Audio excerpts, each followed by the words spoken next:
DAZ store, I saw a sale.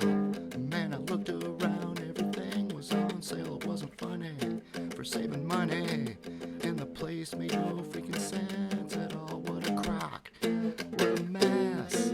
What I need is a master class.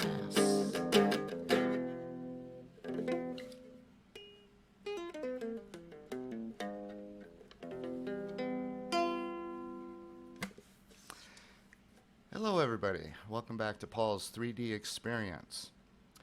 For the first installment of my Masterclass in shopping the DAZ store, something that you need if you use DAZ Studio. This has been a long time coming. I've recorded this several times, and every time the computer crashes, I lose a hard drive. And to tell the truth, I've lost about 16 of the 20 pages I originally had for this. Everything else I had to get back from memory. But we're going to give it a shot anyway, alright? I'm going to break this masterclass up into separate videos out of necessity, unless you want a long video, because I don't know how long it's going to be in the end. But let's jump right into it, alright? So before we start anything else, I'm going to give you one tip. And I hope you'll go along with this. You don't know why yet, but there's a reason. But what I'd like you to do is whenever you're at DAZ, and if you're at the DAZ store, make sure you're logged in whenever you're at the DAZ store so that it knows what your status is to help you get the best deals. But you know, the wish list. What I'd like you to do is to put everything, anytime you're at the DAZ store doing whatever you're doing, anytime something comes up that could conceivably be something that you want, that's relevant to you, you absolutely want it, or you kind of sort of want it, or you even think, you know, I could see where I might need or be able to use that in the future. Put it in your wish list, every single item. Okay, not just things that you know you're going to buy, but put everything that has any interest to you in your wish list. And the second thing to do is to put the things that you've already purchased at the DAZ store in your wish list. So if you can go back to product library and go to each one and put them in your wish list, that would be ideal. It depends how many things you've bought, I guess. There's a reason for this. You're going to understand as we go through this masterclass, but you might as well get started now, because the sooner you fill up your wish list with things that are relevant to you, omitting things that are not relevant to you, the better I'll be able to help you here as we move along. My wish list has about 3,200 items in it. And no, I don't plan to buy 3,200 items. Again, there's a reason why it's in there. So I would like you to do that. What? Oh, I'll be right back. The DAZ store, they're having a sale. They're having a sale. Just a moment.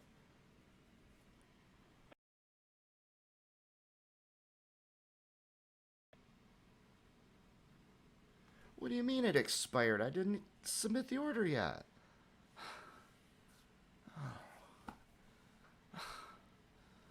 Oh. Oh, that's right. I was making a video. I'm sorry. I got distracted there by a sale. DAZ store was having a sale. Oh my gosh. Where was I? I'm so sorry about that. Hope you weren't waiting all that time. I'll try to edit that out. As far as this masterclass goes, I want to make it clear that what I'm going to talk about are principles of shopping in general, and then specific to the DAZ store. So a lot of this is specific to the DAZ store, but a lot of it is going to be useful for you shopping in general, and frankly, doing a lot of other things. You'll see what I mean, because I'm going to introduce you to a lot of things you've probably never heard of before. And as I said, I'm going to break this down into smaller videos to make it, more accessible, and just so I can produce them and get them out to you.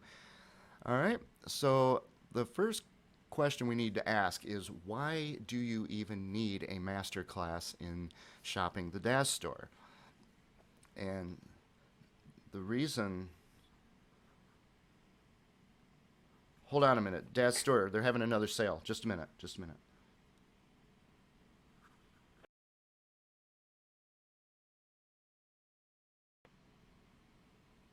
What the heck was that? It didn't even. I, I, I, all that time, I didn't even get anything. What? What in the. Oh no, did I forget again? I am so sorry. I am so sorry. Where was I? I'll edit that out so you don't have to. I'm so sorry. These sales, they're drawing me. Um, yeah, why you need a master class in shopping the DAZ store?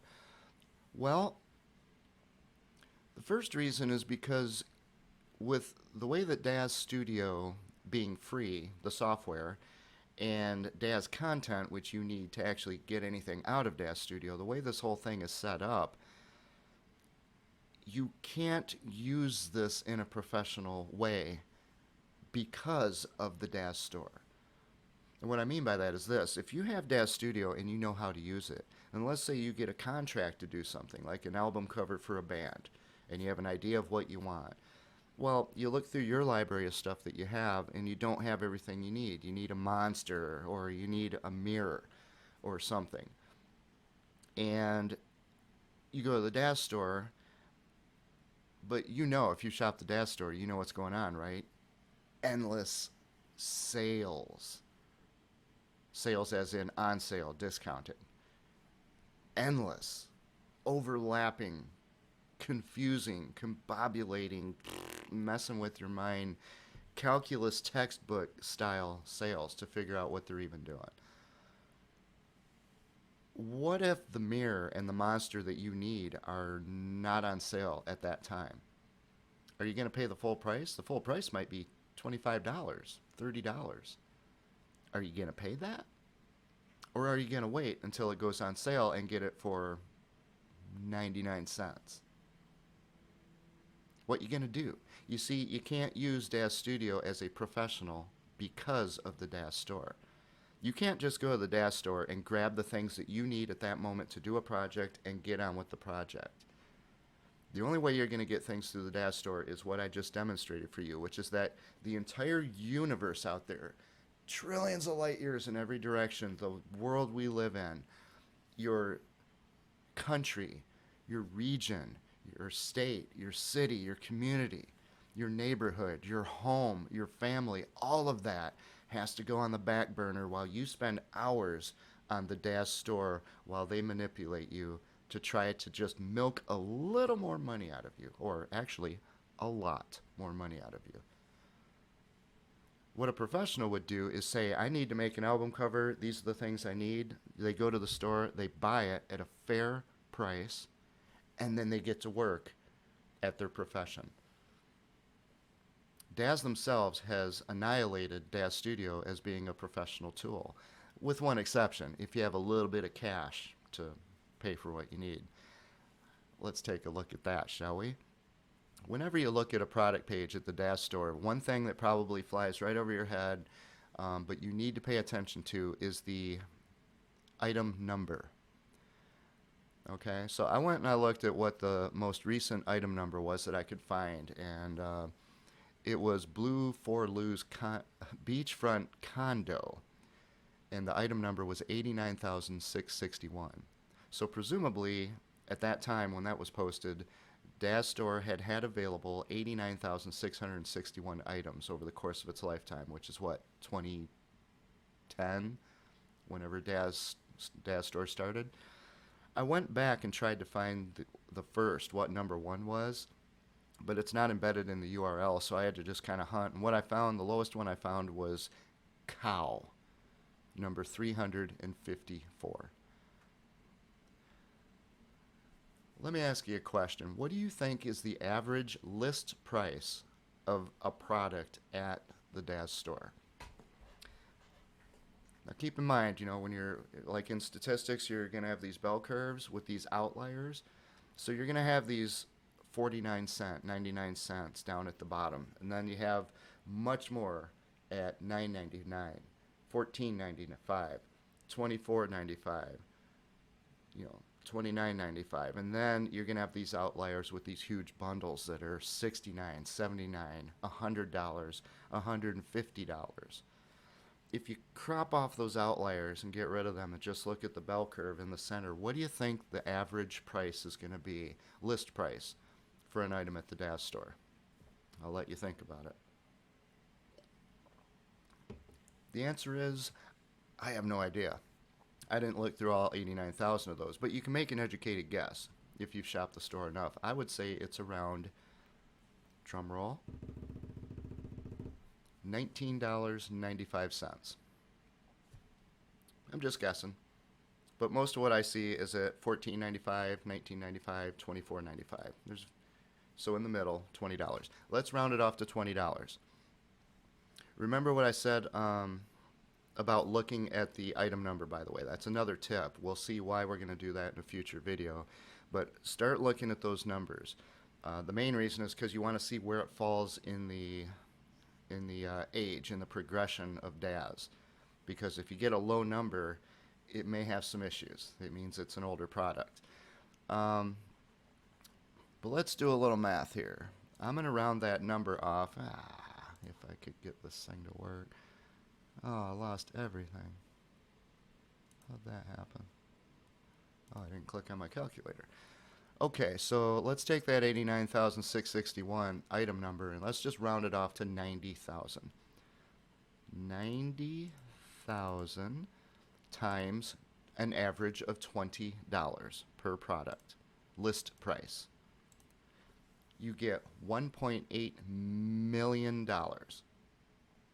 So, if you want to buy everything at the DAZ store so that it's all ready to go whenever you get this job that pays a couple thousand dollars maybe, all you have to do is pay $1.8 million, almost $2 million, and you can have everything DAZ has offered.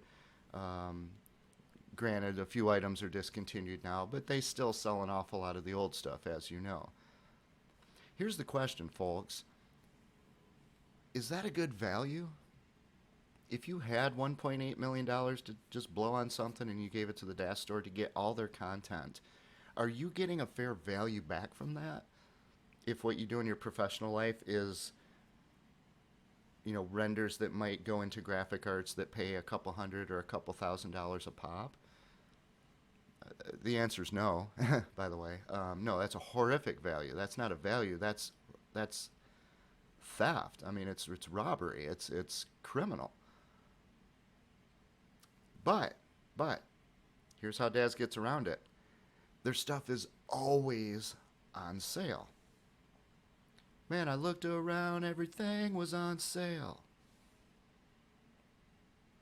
Okay?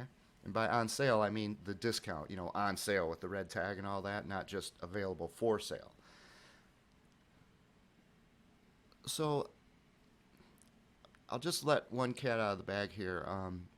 I have a rule of thumb.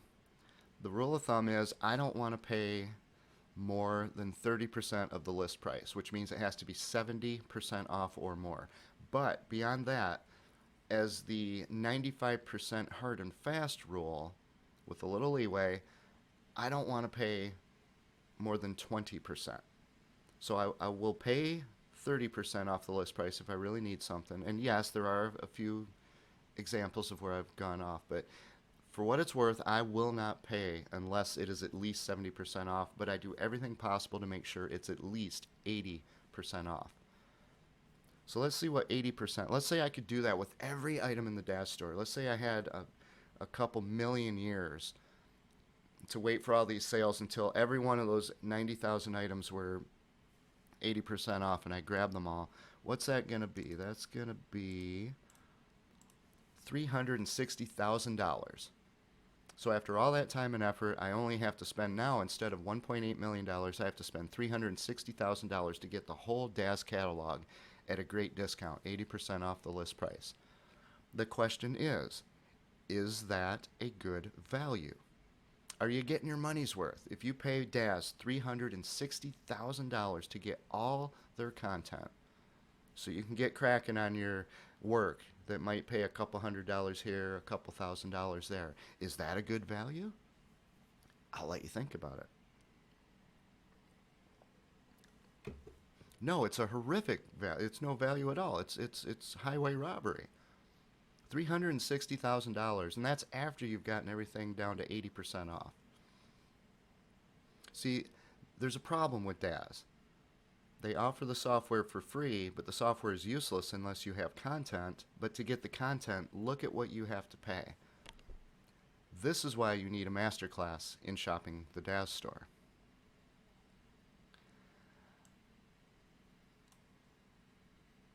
All right.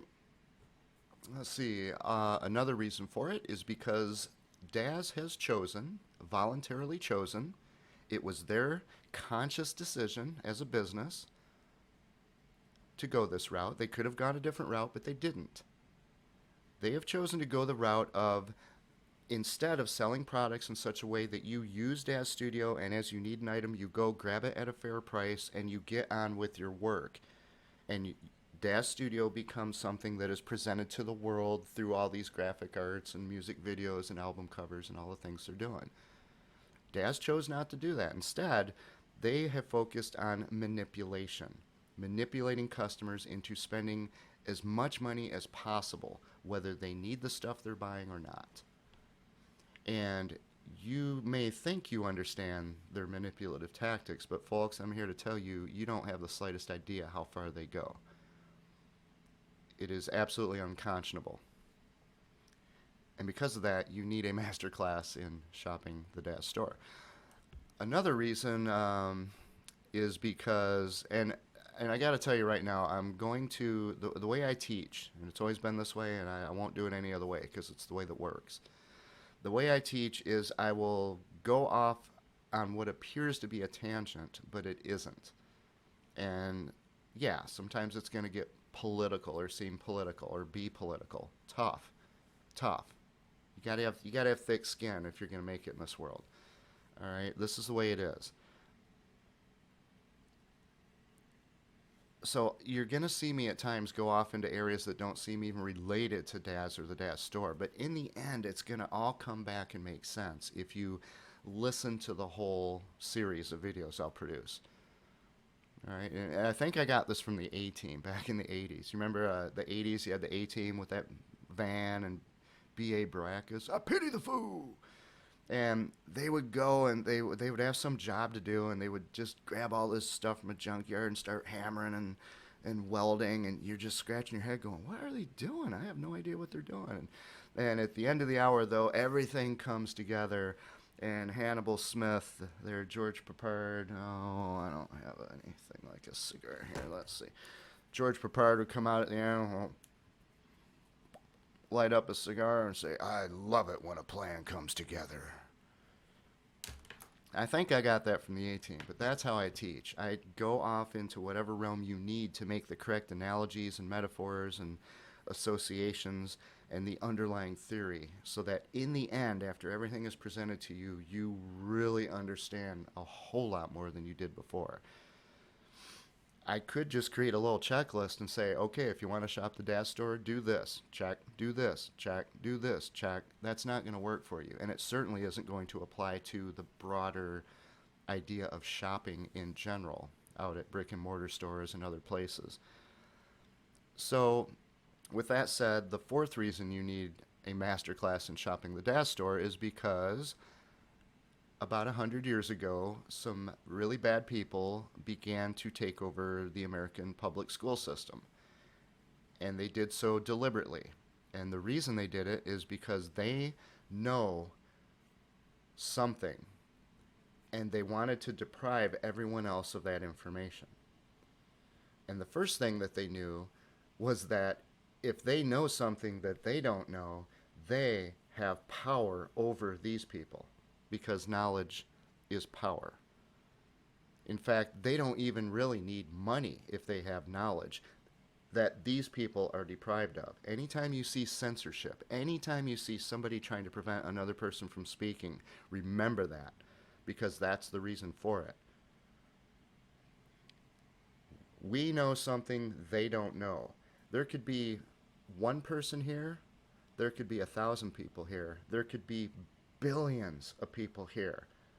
Have you ever wondered how just a handful of people can control the lives of billions when the billions could just go in there and make those people cease to exist in 5 minutes.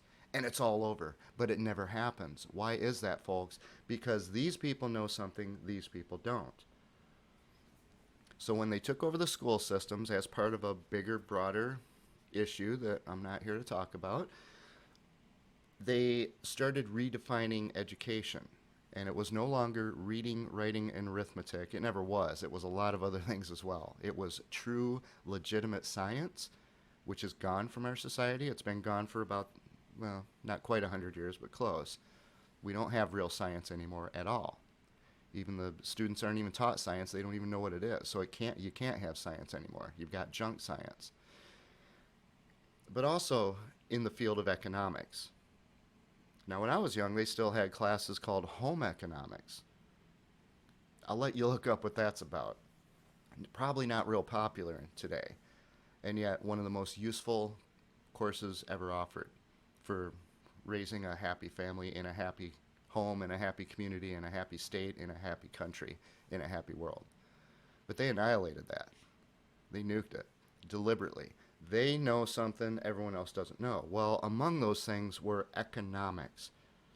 Because if these millions and billions of people are lacking basic fundamental knowledge of how economics work, then these people are in control. And you might notice that a lot of our leaders today in America, I'm in America, of course, if you look in Washington, D.C., you might notice that a lot of our leaders, the people who you elected, you and your neighbors elected to office to send there, they don't know very much about economics, do they? They think they can just keep printing money over and over with no consequences. There won't be any payback for that. They don't understand even the basic fundamentals that a small child understood in the late 1800s. Even up to the White House and beyond. But the people pulling their strings are the ones who know what, say, a president may not know. And that person from outside the country or people can actually lead the leader of a nation to destroy their own country. See, you don't want to be in a situation where somebody knows something you don't know. Whether it's in science, where today they use junk science to achieve all these political and social agendas and to make money. You don't want it with the DAZ store. When you go to shop the DAZ store, if the people at DAZ know a bunch of things that you don't know, you're a sitting duck. You're a steak on the table, just waiting to be eaten. And the people at DAZ know that. They know what you don't know. I'm going to help fill in those gaps and try to bring you up closer to that level. We'll never know everything they know because that's what happens behind closed doors in these kinds of boiler rooms, which is how I picture the DAZ store. A boiler room filled with psychologists and statisticians, mathematicians, instead of business people. It's disgusting. I'm so offended by the way that the DAZ store manipulates people. That's why I'm taking the time to do this. Normally I wouldn't even devote the time to this for just one product in the whole world. But you need to know these things. And again, as I said, number 5 is because if you take the DAZ store at face value for what it is, with all these sales and overlapping sales, and that they're all contingent, and this is one of the problems with the DAZ store, is they don't just sell things, everything's contingent. You don't know what the price is until you get your cart finalized and you just look at the price. You think you know what it is. Oh, I can get 5 items for $1.99 each. And then you read the fine print and it's like, well, only if I buy a new release, but I don't want a new release. So you don't buy a new release, but you put 5 items in your cart. They're not $1.99 each, but you did something else, you don't know what, that made them $2.49 each. And you're like, you pull out the old calculus book and go through all the formulas, and you're just like, I don't understand these sales at all. This makes no sense. You know, in the Bible, they say one of the descriptions of Satan is the author of confusion, because evil things happen. When the people up here know something they don't know, these people get confused, and that puts them in danger. That puts them into anything from passive slave mode to fight or flight or freeze mode. Why is DAZ authoring so much confusion? Deliberately. They're the ones creating the site. They're the ones creating the sales. Don't blame me for all that confusion on their website. They are doing it. And there's a reason why they're doing it. A deliberate, well thought out, conscious decision to do what they're doing. And shame on you, DAZ, for doing that. So what I'm going to do in part 1 of this video is at this point, I've talked about the introductory things I want to talk about. I'm going to talk about my qualifications for doing this series. And the reason, there's a couple reasons. The first one is because if you're familiar with my situation, my story, if you will, from previous videos, you know that I am homeless, and I have been I'm now starting my 8th year here in the great state of Minnesota that does absolutely nothing to help homeless people. See, they know something that the people don't know because they control the media.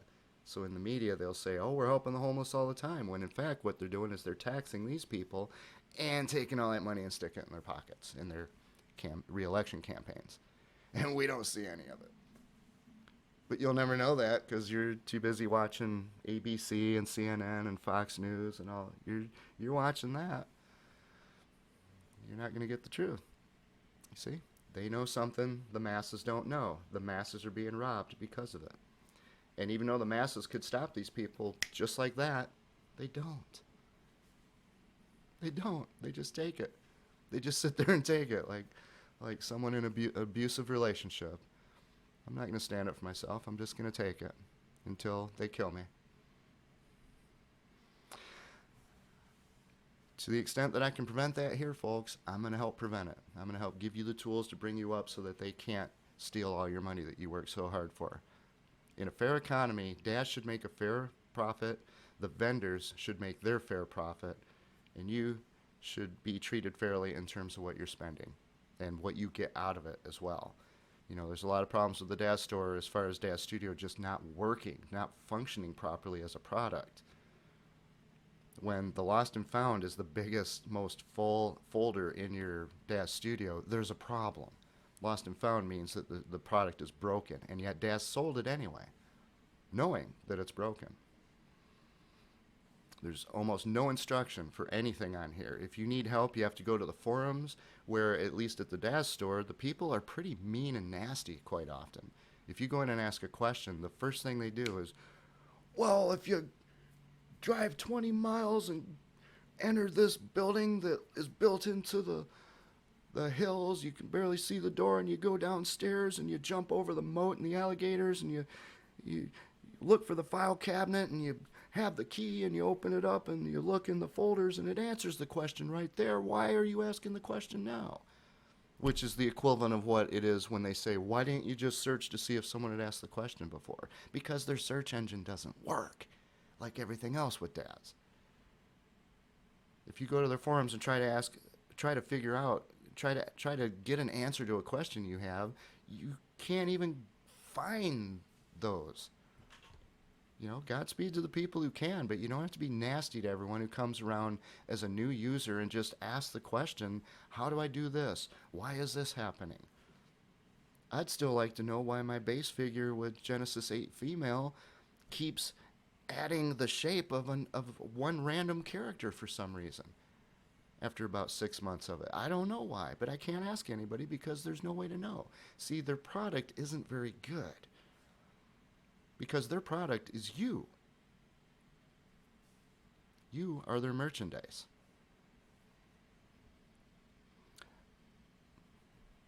All right, so anyway, what I was getting at with that was that if you don't understand the reality, if the people who run the show know what the reality, in my case, of homelessness is, but the masses don't, because all they see on television or hear from these people is maybe a couple tens of thousands of people in tent cities and sleeping on street corners and holding up signs saying, give me money after you go to work. That's a couple tens of thousands, maybe in the low hundreds of thousands. But the other 4 million homeless Americans are like me. Sane, sober, well-educated, hardworking, honest, law-abiding people who have been screwed over by a system that makes it illegal for us to do anything we need to get out of it. I can't legally file taxes, yet it's illegal for me to not file my taxes. I can't legally get a driver's license. I can't legally register a car. I can't do anything. But they don't tell you that. They know something you don't know. I've gone and told all these legislators, but they're not telling you. They tax you and take the money and have it kicked back into their campaign, re-election campaigns, while we sit out there and suffer and die. It's the same thing here, folks.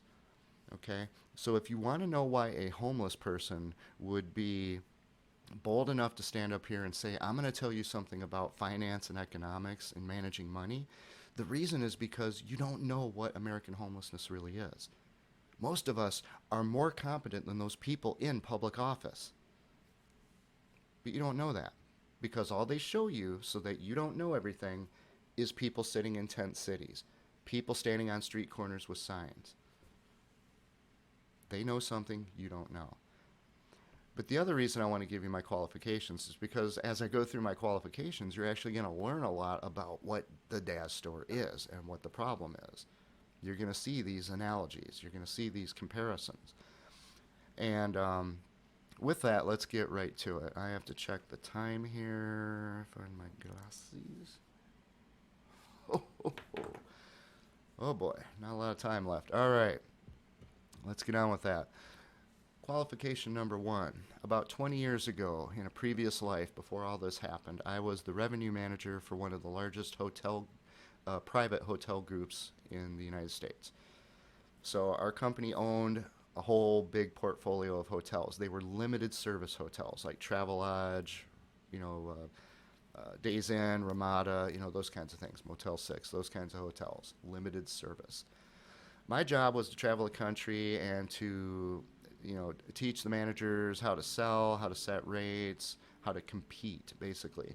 I set up the websites to make them competitive. I did the photography because that's one of my hobbies for the websites. And just everything. My job was to increase our revenues. Meanwhile, the director of operations would cut costs and expenses. Profit is revenue minus expenses, right? Your profit is the revenue, the money you take in, minus what you have to let go, your expenses. That's your profit. So between the two of us, we increase the profit of the company. And I was good at it. About the time that I started doing this is when these aggregators started hitting the scene. The internet was out there when I was an undergraduate back in the late 80s, the internet. But most people didn't know how to use it because you had to use all the codes and it was all text-based.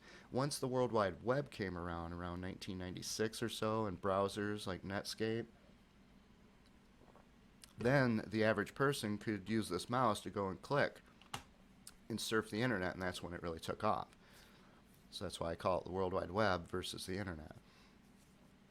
One of the things that came up there were these aggregators. Expedia, Hotels.com, Travelocity, Priceline, all those kinds of things.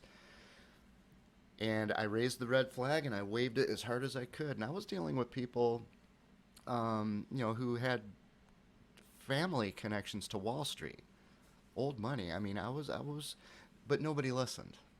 The story of my life, nobody listened. Oh, okay, Paul, sure. Of course, in hindsight, I was absolutely right. But hey. Nobody listens. What happened was this. Throughout all of human history, like on the Silk Road, people had to stop and sleep. You can sleep outside and get killed and have all your stuff stolen, or you can find a little village and maybe rent a room for a night to sleep where it's supposed to give you some safety, right? The homeowners includes security as part of that. You sleep overnight, they give you a shekel or whatever. You're on your way. As the hotel or hospitality business increased over the centuries, the hotel operator was responsible for everything. They had to purchase the property, the land, the property, build the hotel maybe, or buy it and renovate it. They have to hire and fire everybody. Housekeepers, maintenance people, desk staff, everybody. They have to get contractors to do the electrical repairs and plumbing. Every time guests stay in these hotels, the room degrades a bit. They have to set their rates to be competitive, to compete. in a fair, free market, which is the way it should be. They have to do the advertising and marketing. They have to go out and try to get contracts from groups who will come in with many people for many nights. They have to call the police when there's a violent guest. They have to deal with guest complaints. They have to take all the money and reconcile it and make sure all the numbers match and put it in the safe and take it to the bank the next day. They have to do everything. They have to clean up the vomit or the blood. They have to comply with all these ridiculous government regulations. The ones that, like OSHA regulations, where you have to put the HDMS tags on there. So every bottle of water in your hotel has to have a warning label on it that specifies that this is not at all dangerous because it's water. Your government at work, folks. Like I said, you could have had me in public office, but you got what you got, didn't you? Proposition 65. I had the unfortunate reality that my company was based in California. Proposition 65, where every surface in the state has to have a warning label saying this contains chemicals known to the state of California to cause cancer and everything else, emphysema, locust, hangnails, whatever. Anyway, that was another issue. That was another case where people knew something others didn't know. The people who wanted this to get passed understood this was a money grab by lawyers, because if you require everyone to label everything, there's almost no possible way to comply with that. You're asking too much from people, and it's a stupid thing to begin with. It doesn't help. It doesn't benefit anybody. So the lawyers can go around and sue everybody for money, just looking for trouble, just going. They'd come into our hotels all the time, and they would try to trick people and try to, whatever they could find to try to file a lawsuit against us to steal money. It had nothing to do with health. So they knew that. They took it to the California legislature. The legislature, even the legislature in California, that's how ridiculous this thing is. Even they saw right through this, and they said, no, we're not passing that. That's stupid. So they did what California always does. When they can't get something passed through the elected leaders, they set up a proposition and they take it to the masses. And then they go on TV and they have these $1 million ads that just program the masses who don't research anything or think about anything to pass this proposition, and bam, all of a sudden you've got Proposition 65, the very thing that the elected leaders said, no, we're not going to do that to our people. It's the same way they got the first smoking ban passed, despite all the junk science behind that. Anyway, kind of going off topic, but you see my point. My point is that hotel operators have so much they have to worry about, and they don't make a lot of money doing it typically. The main metric, there's a lot of metrics, of course, in hotels to tell what a healthy hotel is if you're going to sell it, for example. But the biggest metric of all is occupancy. Ideally, you want every room in your hotel occupied every day of the year. You don't want 10% of your rooms down for maintenance. You don't want 20% of your rooms not selling during the off season. You want every room filled every night. Another metric is the rate itself, but most important is that the rooms are full. But the reality is that's not the way it's going to be for most hotels. There are up and down seasons, and you have competition. But that's the goal. That's the goal. So throughout history, all these hotel operators had to deal with all these things. They had to do it all. And their goal is to make their hotel healthy and profitable. Well, come the late 90s, early 2000s, and all of a sudden you've got someone comes up to the door, hey, bud, I'm from whichever one, Hotels.com, Expedia, whatever. You know what?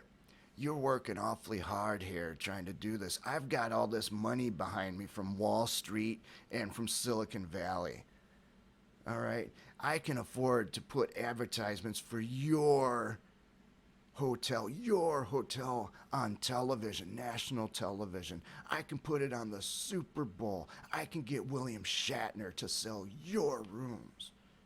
You can't do that. All you have to do is block off 10% of your rooms that you're not allowed to sell and only I can sell. Oh, and you have to give us 10% of the room rate. Oh, and if we put your room on sale, you have to match it at your hotel. But other than that, that's all you have to do. Well, these people running the hotels who are often quite naive, because if you start out going after the small family owned hotels, they are not as savvy about this kind of big city, big money, you know, rhymes with hams, right? Um, they're not as savvy at fighting this. They don't understand computers. They don't understand how to create websites the way I did. I did it myself, and any company or hotel should have done it themselves. If these guys come up and they say, hey, we can sell 10% of your rooms and you don't have to do anything but give us 10% of the revenue, all of these operators who are sitting there at maybe 30 or 40, 50% occupancy all year, they're going to be thinking, that's 10% more rooms than I sold before. And I don't even have to do anything. Where do I sign?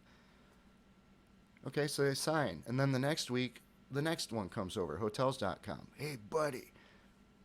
And then the next week, Travelocity. Hey, pal.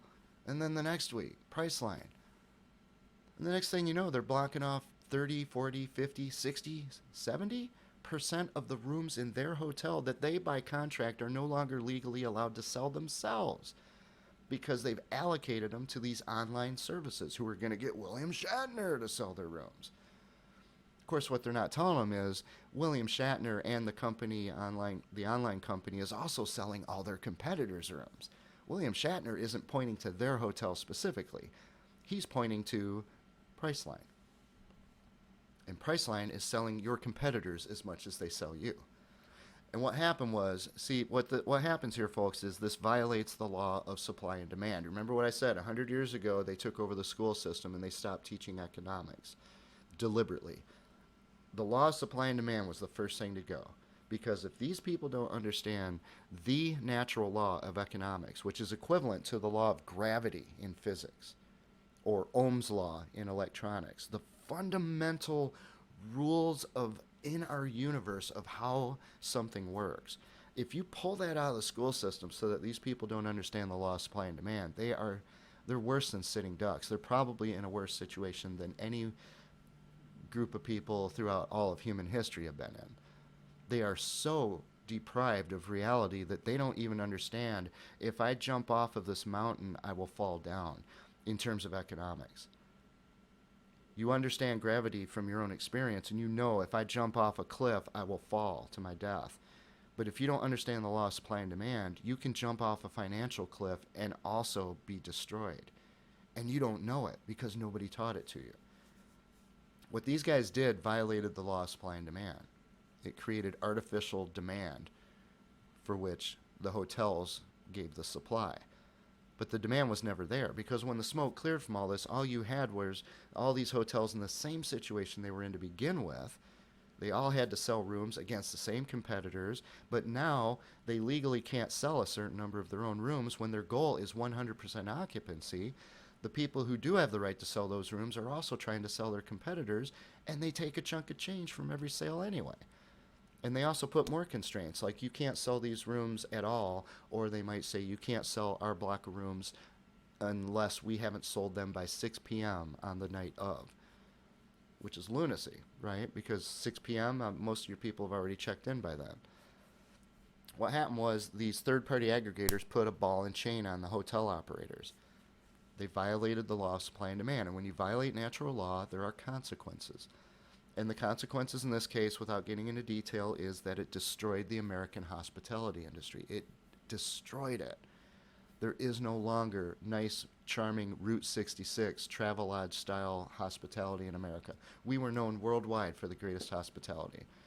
And all these dying hotels were bought up by, many of them were bought up by people from other countries, particularly India. And the Indian idea of hospitality is very different than the American idea of hospitality. It's not as friendly. It's not as service-oriented. It's very profit-oriented at the expense of the customer. And the hotel industry has been destroyed. Hotels like this one I'm in here, Extended Stay America, has been bought out by a giant private equity firm, Blackstone. They couldn't care less what your stay is. They don't care if you and your children are safe.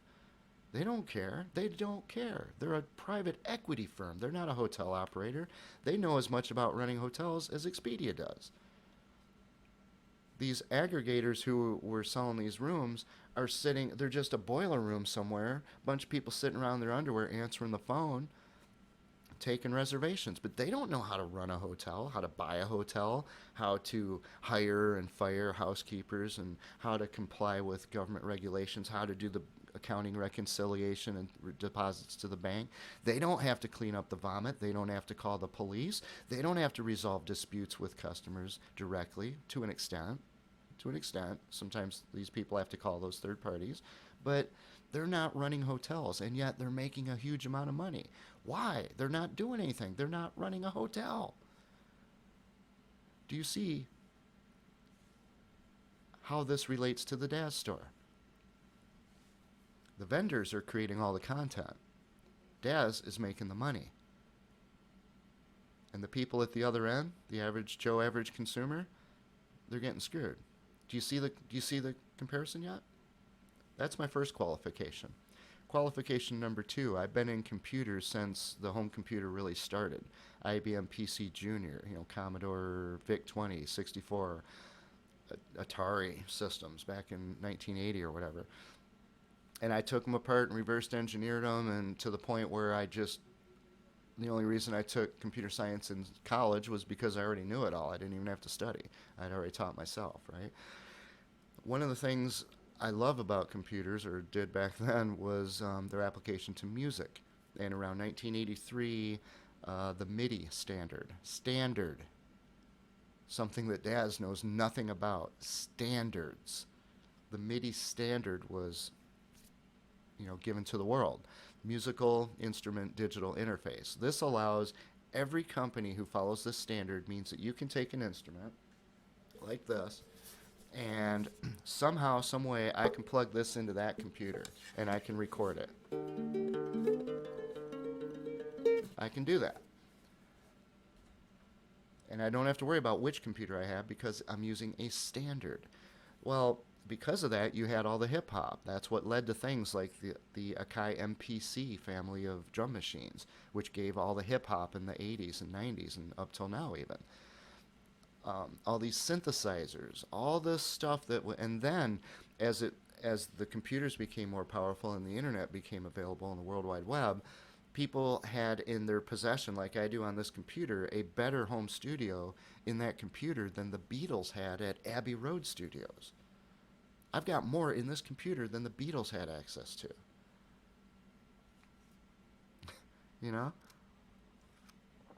And so something really interesting happened from that. Now, to understand what happened, I've got to tell you just really quickly about how a music studio works. If you look at Abbey Road Studios, there's 2 parts to a music studio. There's 2 rooms, basically. There's the room where you do the recording, where the musicians and instruments are. It's sound treated or soundproofed, and that's where they play the instruments with microphones. And then there's the control room. In the control room, there's the big thing you have is this huge table-sized console, and you've probably seen them. I'll try to show you a picture of Abbey Road's. It's just got endless long slider, they call them faders, and buttons and lights and whiz-bang gizmos all over them. That console is the heart and soul of the studio. I mean, granted, the sound-treated room is a big part of it, but it's that thing that does the recording. Or I should say, it doesn't. It does the recording after you plug in a recorder into it.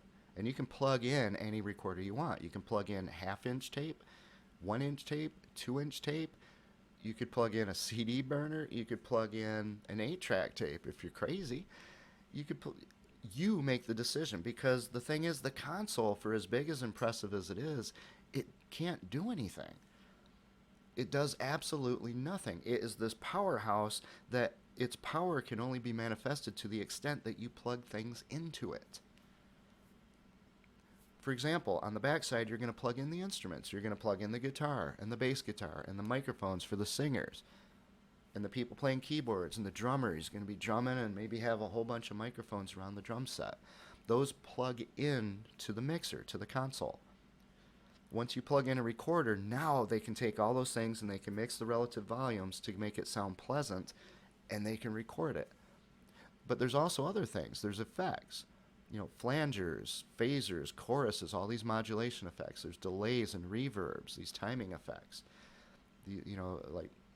Things that go, instead of boom, it goes boom, boom, boom, boom, boom, boom, boom. That's a delay, right? And if it goes real fast, boom, boom, boom, it's more like a reverb, like singing in the shower. That's reverb. All these effects, they have tools and utilities like compressors and limiters. All these devices you plug into the mixer, and the more of those things you plug in there, the more powerful your mixer becomes. Does that sound familiar to anybody using DAZ Studio? I'll let you think about it.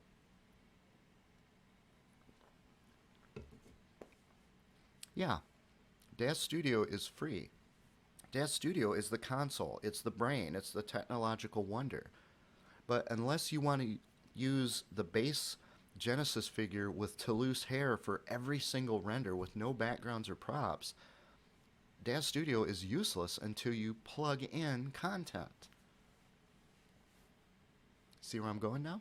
Told you this all comes together. So what happened was, in the late 90s, early 2000s, really clever people, often very young people, they would come home from work or come home from school, and they would sit down at their computer, and they would program computer models of all this hardware in these studios, the compressors, the limiters, the recorders, even the instruments, the guitars, the bass, the synthesizers. And they came up with just unbelievably clever and creative, cool musical gear, the computer version of these hardware boxes, right? And they're called plugins. And each one who did that had to go out and sell it. And they would sell it at a fair price, $5, $10, $20, probably rarely went over $50. And even then, it was probably extraordinary. Very, very, very affordable stuff.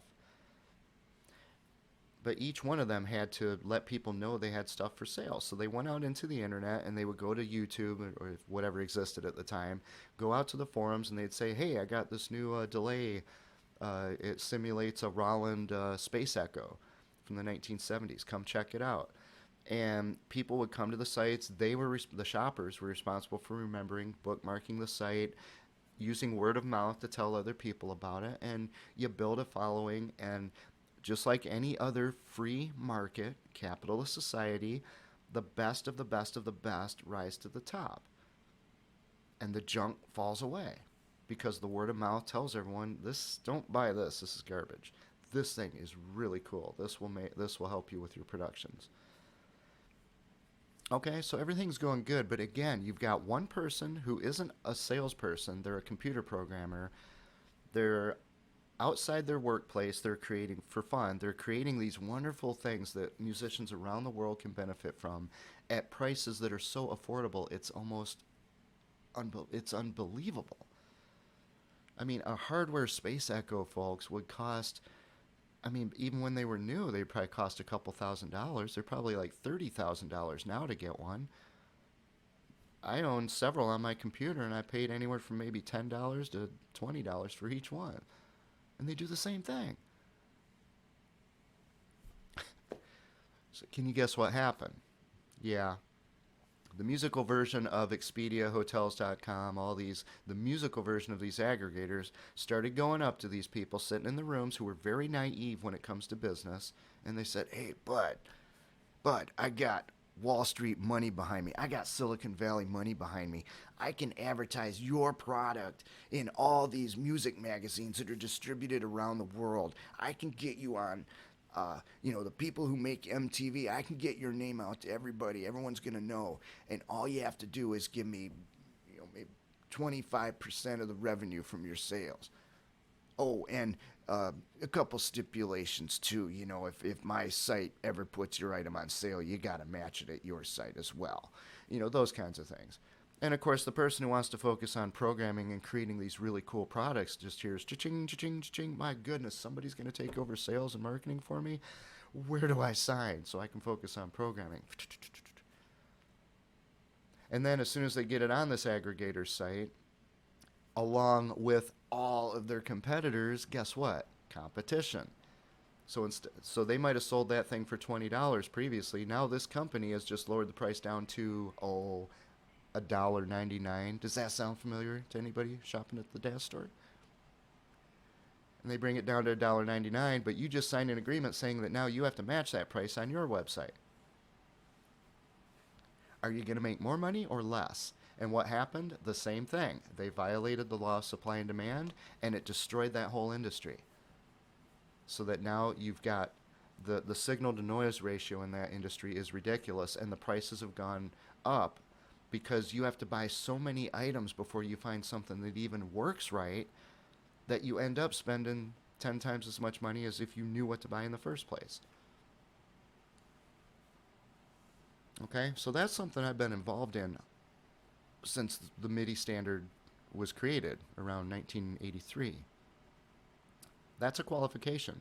Because, folks, what I'm describing is the same thing that the DAZ store is deliberately doing to its vendors and its customers. Third qualification, since 1988, there's a big event in the United States of America in 1988 that you don't know anything about. And folks, I've spent 30 some odd years talking about it and nobody cares, so I'm not going to tell you here. But it was the beginning of the end. It was the beginning of the end. It was where private interests, social, political agenda interests, finally figured out how they can not only take over elected leaders, but basically work them like a hand puppet. And it all has to do with manipulation. It has to do with cult mentalities, things of this nature, building a cult mentality among the people, not just the leaders. And because of that, I lost someone very, very dear to me to a cult back there around that time. And ever since then, I have studied rhetoric, propaganda, all forms of human manipulation, all forms. And that goes into junk science, it's psychological, the media, everything. Just rhetoric, debate, speaking. I'm not here to toot my horn or anything. I know a lot about it. Let me just put it that way. A lot. So I was at the DAZ store when I first started using DAZ, almost 2 years now. I was at the DAZ store for all of maybe, 5, 10, 15 minutes before I recognized, whoa, we got a problem here, Houston. I know what they're doing. I don't know every detail. I don't have a spy in there. I don't have a camera inside the DAZ store place, so I don't know the specifics, but I've seen this stuff before. I'm qualified to reveal to you these manipulations, or many of them. And lastly, as I said, because I devoted my life to that kind of stuff that nobody cared about, nobody wanted to hear the truth about junk science, nobody wanted to hear the truth about what these aggregators were doing, nobody wanted to hear the truth about how if we don't educate the masses to understand the law of supply and demand, at least as well as they understand the law of gravity, that we will die as a country. Nobody wanted to hear it. And because of that, I now find myself, because I sacrificed everything for my adult life, I find myself homeless, living in a car for 7 years until the car died last year, and that's when I came into this hotel, where I now save $0. Everything I work for goes to paying for this overpriced hotel, which wouldn't have existed if anyone had listened to me about Expedia and Hotels.com 20 years ago. The point is, when you live in a car for 7 years, you learn how to pinch pennies. You pinch them until the metal bends. Believe me, folks, I can help you save money here. I'm going to leave it at that. I don't want to get into too much detail. And I've already given you a lot of stuff to think about. But I am going to say this one last thing before I go with part one of this. Another thing that has really hurt people in this country is the development of this. When I was growing up, there was an idiot box called a television that was in every home, in every room. And it dumbed people down tremendously. This is a television on steroids, if you want to, you know, use. Everyone always says, on steroids. This box is the equivalent of what I was doing earlier when I was trying to teach you something and I get distracted by something shiny. Oh my gosh, the DAZ store has a sale.